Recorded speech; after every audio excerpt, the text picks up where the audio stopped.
Are you ready to turn your study abroad dreams into reality? Welcome to Study Park Education in Bagbazar, Kathmandu, your trusted partner for global education. At Study Park, we offer expert IELTS, SAT, PTE, and Duolingo preparation classes, both online and on site, led by experienced teachers in a warm, supportive environment. Our personalized counseling helps you choose the perfect university in the UK, Canada, Australia, and beyond. Led by Mr. Ram Chetri, our dedicated team has guided over 1,000 students to their dream universities with a proven success rate. Our genuine counseling and tailored guidance make your journey seamless. Don't wait to chase your global education dreams. Join Study Park Education today for world-class preparation and counseling. Visit us at Bagbazar, Kathmandu. Your future starts here. यदि तपाईँहरू पनि विदेशमा गई राम्रो university select गर्न चाहनुहुन्छ भने study park एजुकेसनलाई सम्झिनुहोस् र बागबजारमा गई स्टडी पार्क एजुकेसनमा आफ्नो सिट सुनिश्चित गर्नुहोस्। सम्पूर्ण प्यारा विद्यार्थी भाइ बहिनीहरूलाई मेरो नमस्कार। म सुरज भट्ट एचएसबी सुरत च्यानलमा तपाईहरुलाई स्वागत छ। आज यस भिडियोमा म तपाईहरुका लागि कक्षा 11 मा रहेको फर्स्ट इम्पोर्टेन्ट सर्ट स्टोरी ल्याएर आएको छु। आजको यो स्टोरी डिटेल्ड रूपमा बनेको हुनाले यस भिडियोलाई लङ भए पनि स्किप नगरी हेर्दिनु हुन अनुरोध गर्दछु।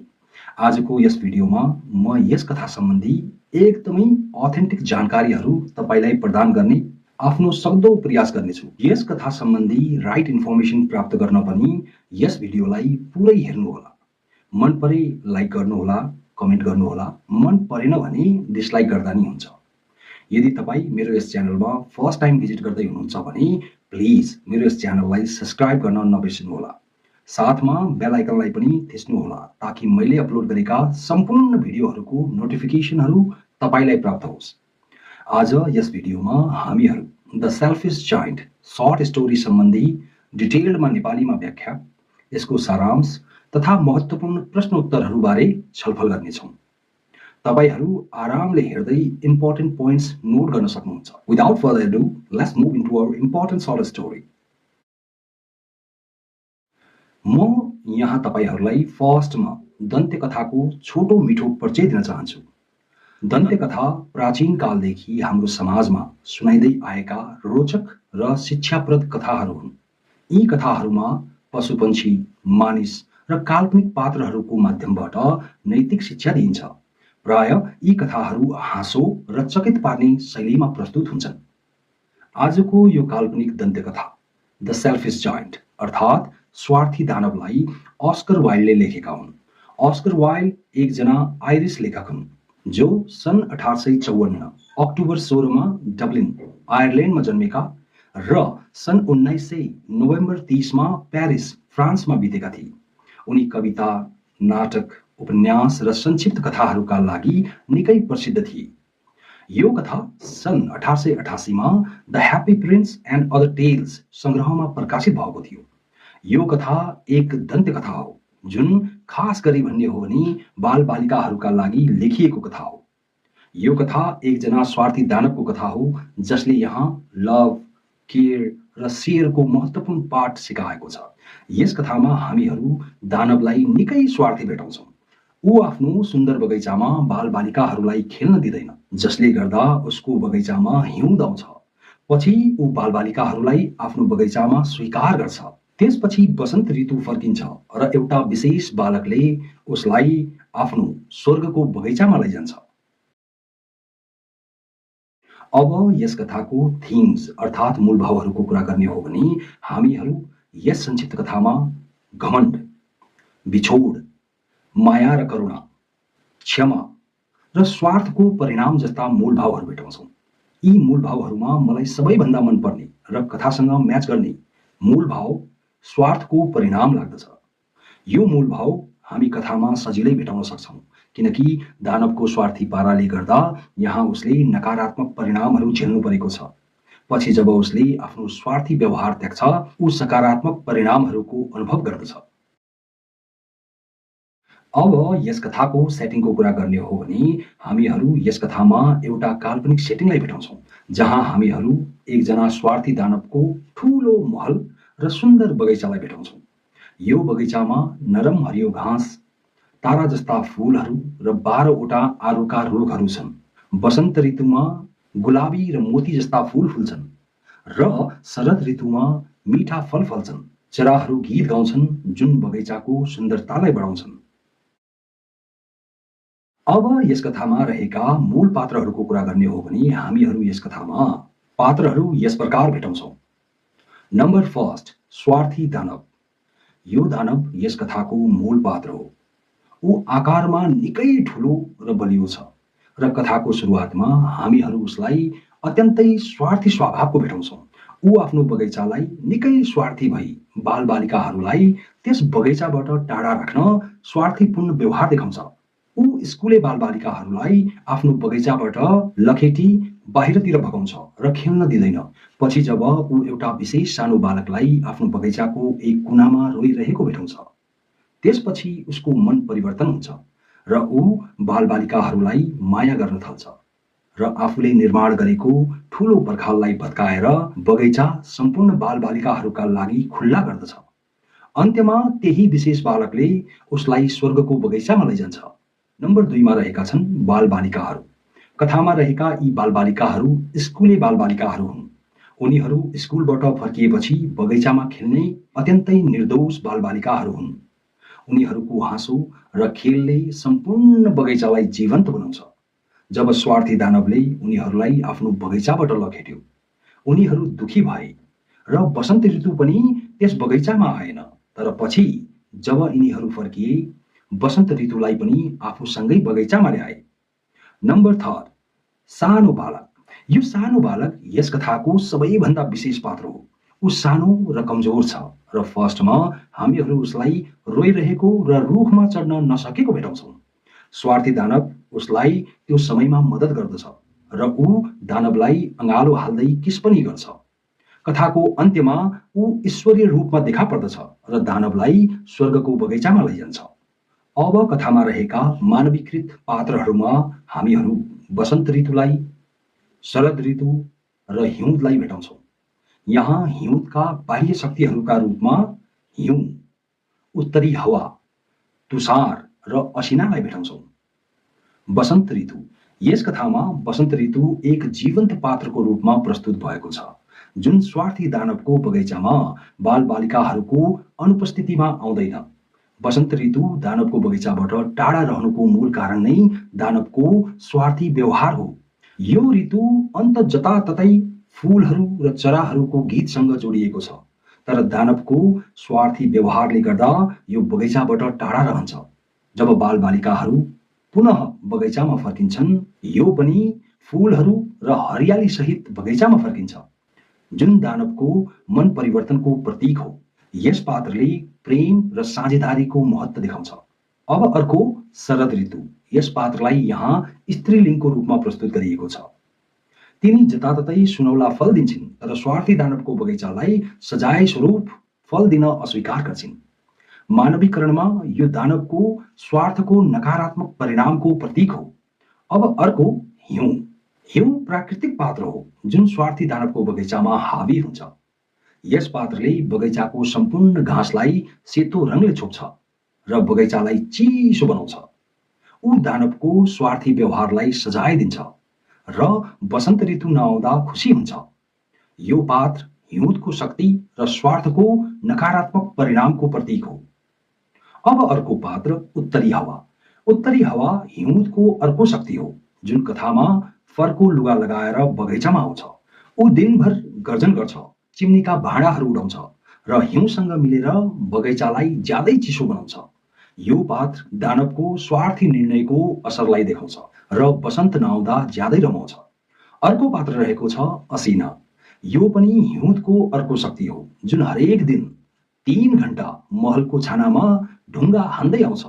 ऊ धेरैजसो छानाका स्लेटहरूलाई फुटाउँछ र बगैँचामा छिटो छिटो घुम्छ, जसले बगैँचालाई थप नोक्सान पुर्याउँछ।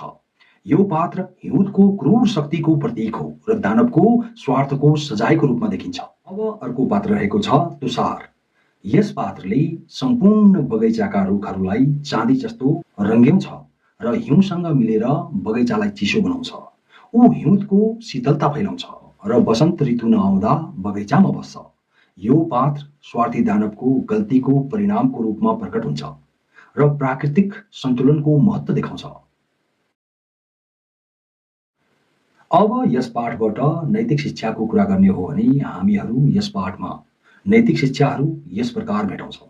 नम्बर 1, हामीहरूले अरूलाई खुसी दिँदा आफू पनि खुसीको अनुभूति प्राप्त गर्छौँ। नम्बर 2, दया र मायाको नतिजा निकै सकारात्मक हुन्छ। नम्बर 3, हामीले स्वार्थी हुनु हुँदैन। र अन्तिम नम्बर 4, नराम्रो गर्ने सजाय पाउँछ भने राम्रो गर्ने पुरस्कृत हुन्छ। अब लेखन शैलीको कुरा गर्ने हो भने हामीहरू यस पाठमा अस्कर वाइल्डले कथात्मक शैली र मानवीकरणको प्रयोग गरेको भेटाउँछौँ। उहाँले हिउँद र यसका विभिन्न बाह्य शक्तिहरू, वसन्त र शरद ऋतुहरूलाई जीवन्त बनाएर कथालाई निकै रोचक बनाएका छन्। अब यस कथाको सर्ट इन्ट्रोडक्सनको कुरा गर्ने हो भने हामीहरू यस कथाको सर्ट इन्ट्रोडक्सन यस प्रकार भन्न सक्छौँ। This short children's story, The Selfish Giant, was written by Oscar Wilde, a writer from Ireland. This story was first published in the anthology The Happy Prince and Other Tales in 1888. This story is about a giant who has learned an important lesson about love and sharing. The main themes of this story are selfishness, love and care, arrogance, love and compassion, etc. यस प्रकार हामीहरू यस कथाको short introduction लेख्न सक्छौँ। यदि तपाईहरूलाई पनि class 11 को सम्पूर्ण नोट्सहरू जस्तै long summaries, short summaries, authentic answer क्वेसनहरू चाहिएको छ भने तपाईहरू मेरो वेबसाइट NEB इङ्ग्लिस सपोर्टमा भिजिट गर्नुहोस् र आफ्नो कम्पलसरी इङ्ग्लिस क्लास 11 को एउटा भरपर्दो नोट कपी तयार गर्नुहोस्। ल अब लागौँ यस संक्षिप्त कथाको समरीतर्फ। आजको समरी डिटेल्डमा भएको हुनाले यहाँहरू सम्पूर्णलाई ध्यानपूर्वक सुन्न र बुझ्न अनुरोध गर्दछु। यहाँ यस समरीमा हामी महत्त्वपूर्ण प्रश्न उत्तर पनि छलफल गर्नेछौँ। आजको यो कथा एउटा स्वार्थी दानवको कथा हो। कुनै समयमा एक अग्लो, विशाल र क्रूर दानव थियो जो स्वभावले अत्यन्तै स्वार्थी थियो। उसको महलमा एउटा सुन्दर बगैँचा थियो। बगैँचामा रङ्गी-चङ्गी र ताराहरू झैं फूलहरू, नरम हरियो घाँस र 12वटा आरुका रुखहरू थिए। वसन्त ऋतुमा आरुका रुखहरूमा सुन्दर गुलाबी र मोती जस्ता फूलहरू फुल्थे र शरद ऋतुमा ती रुखहरू स्वादिष्ट फलहरू फलाउँथे। चराहरू रुखका हाँगामा बसेर मधुर गीत गाउँथे। प्रत्येक दिन अपराह्नको समयमा स्कुलको बिदा भइसके पश्चात बाल बालिकाहरू यस बगैँचामा खेल्न आउँथे। जब चराहरू रुखमा बसी मधुर गीत गाउन थाल्थे, बाल बालिकाहरू गीत सुन्न भनी आफ्नो खेल रोक्दथे। उनीहरू चिच्याउँदै भन्थे, हामी यहाँ कति खुसी छौँ। अब यहाँ प्रश्न रहेको छ, बाल बालिकाहरू कहाँ खेल्ने गर्दथे? बाल बालिकाहरू स्कुलबाट फर्किएपछि हरेक अपराह्न स्वार्थी दानवको सुन्दर बगैँचामा खेल्ने गर्दथे। 7 वर्ष अघि दानव आफ्नो साथी कर्निस ओगरलाई भेट्न गएको थियो। एक दिन ऊ आफ्नो महलमा फर्कियो। उसले आफ्नो बगैँचामा बालबालिकाहरूलाई खेलिरहेको देख्यो। यो दृश्य देखेर ऊ ज्यादै रिसायो र कराउँदै, तिमीहरू यहाँ के गरिरहेका छौ भन्यो। उसको कर्कश आवाज सुनेर बालबालिकाहरूको सातो उड्यो र तिनीहरू डरले भागे। रिसको झोकमा दानवले, मेरो आफ्नो बगैँचा मेरो आफ्नै हो, यस बगैँचामा खेल्न म बाहेक अरू कसैलाई अनुमति दिनेवाला छैन भन्दै आफ्नो बगैँचाको वरिपरि अग्लो पर्खाल बनायो र एउटा सूचना पाटी राख्यो जसमा उसले चेतावनीका हरफहरू लेख्यो। अनाधिकार प्रवेश गर्नेलाई कारबाही गरिनेछ। बालबालिकाहरू निकै दुखी भए किनभने उनीहरूसँग खेल्ने उपयुक्त ठाउँ थिएन। तिनीहरूले बाटोमा पनि खेल्ने प्रयास गरे तर धुलो र कडा ढुङ्गाहरूले भरिएको बाटोमा खेल्न उनीहरूलाई मन परेन। तिनीहरू पढाइसकेर पर्खालको वरिपरि भौतारिन्थे र भित्रको सुन्दर बगैँचाबारे एक आपसमा हामी कति खुसी थियौँ त्यहाँ भनी कुरा गर्थे। त्यसपछि गाउँभरि थोरै फूलहरू र चराहरू साथ वसन्त ऋतु आयो। तर दानवको बगैँचामा हिउँद नै थियो। बगैँचामा बालबालिकाहरू नभएको हुनाले चराहरूले पनि गीत गाउन चासो लिएनन्। रुखहरूले फुल्न छाडे। एक पटक एउटा सुन्दर सानो फूलले आफ्नो टाउको बगैँचामा देखायो। तर जब उसले सूचना पार्टी देख्यो, ऊ बालबालिकाहरूका लागि निकै दुखी भई पुनः माटोमा सुत्न फिर्ता गयो। दानवको बगैँचामा हिउँ र तुषार निकै खुसी देखिन्थे। उनीहरू चिच्याउँदै, अब त हामीहरू पुरै सालभरि यतै बस्नेछौँ, किनकि वसन्त ऋतुले बगैँचामा आउन बिर्सिएको छ भन्न थाले। हिउँले सम्पूर्ण घाँसलाई सेतो हुने गरी छोपिदियो र तुषारले सम्पूर्ण रुखहरूलाई रङ्ग्याएर चाँदी जस्तै बनाइदियो। तिनीहरूले उत्तरी हावालाई निमन्त्रणा दिए र उत्तरी हावा दिनभरि सम्पूर्ण बगैँचामा चल्थ्यो र चिमिनीका पटहरूलाई खसाल्थ्यो। यो त निकै रमणीय ठाउँ छ भन्दै उसले असिनालाई पनि यहाँ आउन हामीहरूले भन्नुपर्छ भन्ने सुझाव दियो। असिना आइसकेपछि दिनको 3 घण्टा असिनाले आफ्नो कार्य गर्यो। असिनाले महलका छानाका धेरै जसो स्लेटहरूलाई फुटालिदियो। अब यहाँ प्रश्न रहेको छ, हिउँ र तुषारले बगैँचालाई के गरे? हिउँले बगैँचाको घाँसलाई सेतो हुने गरी छोपिदियो र तुषारले सम्पूर्ण रुखहरूलाई चाँदी जस्तो बनाइदियो। उनीहरूले बगैँचालाई चिसो र निस्सास बनाए। अब अर्को प्रश्न रहेको छ, तपाईलाई किन लाग्छ दानवको बगैँचामा वसन्त ऋतु कहिल्यै आएन? मलाई लाग्छ वसन्त ऋतु दानवको स्वार्थी व्यवहारले रिसाएर आएन। बालबालिकाहरूको अभावले बगैँचालाई निस्सास बनायो, जसले वसन्त ऋतुलाई बगैँचाबाट टाढा राख्यो। अन्त हेरौं भने जताततै वसन्त ऋतु आएको तर आफ्नो बगैँचामा नआएको देख्दा दानव चिन्तित भयो। ऊ आशामय हुँदै मौसममा परिवर्तन होला भनी भन्न थाल्यो। तर उसको बगैँचामा वसन्त ऋतु आउँदै आएन। शरद ऋतुले पनि अन्त जताततै रुखहरूमा सुनौला फलफुलहरू फुलाइन्, तर स्वार्थी दानवको बगैँचामा एक फल पनि फुलाइनन्। तिनले दानवलाई ज्यादै मूर्ख भनी बताइन्। दानवको बगैँचामा हिउँद नै रह्यो र उत्तरी हावा, असिना, तुषार र हिउँ रुखहरू माझ नाच्ने गर्दथे। एक बिहानी दानव आफ्नो ओछ्यानमा बिउजिरहेको अवस्थामा उसले अत्यन्त मधुर र सुन्दर सङ्गीत सुन्यो। यो उसको झ्याल बाहिर गाउने सानो चरा लिनेटको आवाज थियो। खुल्ला झ्यालबाट रमाइलो सुगन्ध भित्रियो। उसले सोच्यो वसन्त ऋतु आएको होला। उसले बाहिर हेर्दा अचम्म लाग्दो दृश्य देख्यो। उसले सम्पूर्ण बालबालिकाहरूलाई आफ्नो बगैँचामा देख्यो। बालबालिकाहरूले पर्खालको एउटा सानो प्वालबाट बगैँचामा प्रवेश गरेका थिए। तिनीहरू हरेक रुखका हाँगामा बसेका थिए। रुखहरू फूलले ढाकिएका थिए। चराहरू मधुर गीत गाइरहेका थिए। बगैँचाको सबैभन्दा टाढाको कुनामा एक सानो बालक थियो जो रुखका हाँगामा पुग्न सकिरहेको थिएन। त्यहाँ उत्तरी हावा चलिरहेको थियो।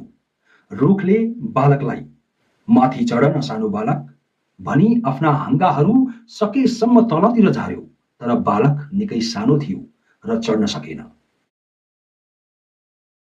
अब यहाँ प्रश्न रहेको छ, ओछ्यानमा बिउजिरहेको अवस्थामा दानवले के सुन्यो?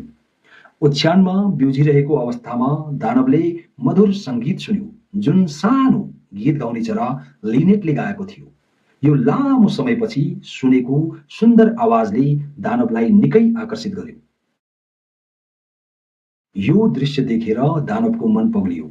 उसले आफैलाई भन्यो, म कति स्वार्थी रहेछु। अब मैले बुझे कि मेरो बगैँचामा वसन्त ऋतु किन आएन। दानवले बालकलाई रुखमा राखिदिने, आफूले निर्माण गरेको पर्खाललाई भत्काउने र बगैँचा सधैँका लागि बालबालिकाहरूलाई खेल्न दिने निर्णय गर्यो। उसलाई आफूले गरेको स्वार्थीपूर्ण कार्यहरूमा निकै पछुतो लाग्यो। अब यहाँ प्रश्न रहेको छ, दानवले आफ्नो गल्ती कसरी महसुस गर्यो? दानवले सानो बालकको रुवाई र अन्त वसन्त ऋतु आएको तर आफ्नो बगैँचामा हिउँद देखेर आफ्नो गल्ती महसुस गर्यो। यस पछुतोले उसको मन परिवर्तन गर्यो। दानवले त्यो सानो बालकलाई पछाडिबाट गई चुपचाप समातेर रुखमा राखिदियो। बालकले खुसी भई दानवलाई हग र किस गर्यो। दानव पूर्ण रूपमा बदलियो। दानव अब दुष्ट रहेन भन्नेदेखि सम्पूर्ण बालबालिकाहरू बगैँचामा खेल्न आए। दानवले बालबालिकाहरूलाई भन्यो, यो बगैँचा अब तिमीहरूको हो, साना नानीहरू। उसले आफ्नो ठूलो बन्चरो समाती बगैँचाको अग्लो पर्खाललाई भत्काइदियो। यसरी वर्षभरि बगैँचामा फेरि वसन्त ऋतु आयो। बालबालिकाहरू दिनभरि बगैँचामा खेल्दथे र बेलुकापख दानव कहाँ आई दानवसँग बिदा माग्थे। दानवले त्यो सानो बालकलाई भोलिपल्ट आफ्नो बगैँचामा भेटाएन। उसले त्यो सानो बालकको खोजी सुरु गर्यो, किनकि दानव त्यस बालकलाई माया गर्थ्यो जसले उसलाई किस गरेको थियो। धेरै वर्षहरू बिते। दानव बुढो र कमजोर भयो। ऊ बालबालिकाहरूलाई तिनीहरूको खेलमा हेरिरहन्थ्यो। उसले पहिलो भेटपछि त्यो प्यारो सानो बालकलाई भेटेन। उसले धेरै सोधपुछ गर्यो, तर उसको बारेमा कुनै जानकारी पाउन सकेन। दानव त्यस सानो बालकलाई कसरी भेट्न सकिन्छ भनी प्राय भन्ने गर्दथ्यो। बुढेसकालले गर्दा ऊ बालबालिकाहरूसँग खेल्न सक्दैनथ्यो, तर एउटा विशाल कुर्सीमा बसी बालबालिकाहरूलाई खेलेको हेर्ने गर्दथ्यो र आफ्नो बगैँचाको प्रशंसा गर्दै, मेरो बगैँचामा टन्नै फूलहरू छन्, तर सबैभन्दा सुन्दर फूलहरू भनेका बालबालिकाहरू हुन् भन्ने गर्दथ्यो। एक बिहान जाडोको समयमा उसले बगैँचाको सबैभन्दा टाढाको कुनामा एउटा अद्भुत दृश्य देख्यो। त्यहाँ एउटा रुखमा सेता फूलहरू, सुनौला हाँगाहरू र चाँदीका फलहरू थिए। रुख मुनि त्यही सानो बालक थियो। दानव अत्यन्तै खुसी भयो र उसतर्फ दौडियो। तर बालकको नजिक पुग्दा दानव रिसले रातो भयो, किनकि बालकका हत्केला र साना खुट्टामा काँटीका निशानहरू थिए। ऊ रिसले तिमीलाई चोट पुर्याउने कसले यत्रो साहस गर्यो भन्दै कराउन थाल्यो। त्यसलाई मेरो ठूलो तलवारले काट्छु भन्न थाल्यो। सानो बालकले पर्दैन, यी घाउहरू त प्रेमका घाउहरू हुन् भनी बतायो। यहाँ हामीहरू परमेश्वर जीसस क्राइस्टलाई मानिसहरूले हत्केला र खुट्टाहरूमा काँटी खोपेको कुरा सम्झिन्छौँ। अन्ततः दानवले त्यो सानो बालक परमेश्वरको दैवी शक्ति हो भन्ने कुरा बुझ्यो। दानव तपाईँ को हो भनेर उसलाई भित्रबाट एकदमै राम्रो अनुभूति भयो। ऊ आफ्ना घुँडा टेकेर जमिनमा सानो बालकका अघि झुक्यो। सानो बालक मुस्कुराउँदै, तपाईले एकपल्ट मलाई आफ्नो बगैँचामा खेल्न दिनुभएको थियो। आज म तपाईलाई मेरो आफ्नो बगैँचामा लगेर जानेछु, जुन स्वर्गको बगैँचा हो भनी बतायो। र त्यसै दिन अपराह्नको समयमा जब बालबालिकाहरू खेल्न भनी त्यस बगैँचामा आए, तिनीहरूले एउटा रुख मुनि दानवलाई मृतक अवस्थामा भेटाए। दानवको सम्पूर्ण शरीर सेता फूलहरूले छोपिएको थियो। अब यहाँ प्रश्न रहेको छ, कथामा सानो बालकलाई कोसँग तुलना गरिन्छ? कथामा सानो बालकलाई परमेश्वर वा जीसस क्राइस्टसँग तुलना गरिन्छ। काँटीका छापहरूले उनको दैवी शक्तिलाई संकेत गर्छ। यस प्रकार यस कथाले हामीहरू सम्पूर्णलाई हामीहरूले स्वार्थी हुनु हुँदैन भन्ने कुरा सिकाउँछ। हामीहरूले अरूलाई, विशेष गरी बालबालिकाहरूलाई सकेसम्म माया र सहयोग गर्नुपर्छ। अब यहाँ प्रश्न रहेको छ, यस कथाको मूल भाव के हो? यस कथाको मूल भाव स्वार्थको नकारात्मक परिणाम र माया करुणाको महत्त्व हो। यहाँ यो दानवको परिवर्तनले सिकाउँछ। अब अर्को प्रश्न, के भगवान तिनीहरूलाई सजाय दिनुहुन्छ जो बालबालिकाहरूप्रति निर्दयी र ज्यादै स्वार्थी हुन्छन्? हो, कथाले संकेत गर्छ कि भगवानले स्वार्थी र निर्दयीहरूलाई सजाय दिनुहुन्छ। दानवको सुन्दर बगैँचामा रहेको हिउँदले यो पुष्टि गर्छ। आजको यो सर्ट स्टोरी तपाईहरूलाई कस्तो लाग्यो? यदि राम्रो लागेको हो भने यस भिडियोलाई लाइक, कमेन्ट र शेयर अवश्य पनि गर्नुहोला। सम्पूर्ण प्रश्न उत्तरहरूका लागि एनईपी इंग्लिश सपोर्ट मेरो वेबसाइटमा भिजिट गर्न नबिर्सनुहोला। अब हामीहरूको नेक्स्ट भेट हाम्रो नेक्स्ट सर्ट स्टोरीमा हुनेछ, जुन रहेको छ द ओभल पोर्ट्रेट। यस कथाका लेखक हुनुहुन्छ Edgar Allan Poe. Thanks for watching this video. Best of luck for your examination. नमस्कार।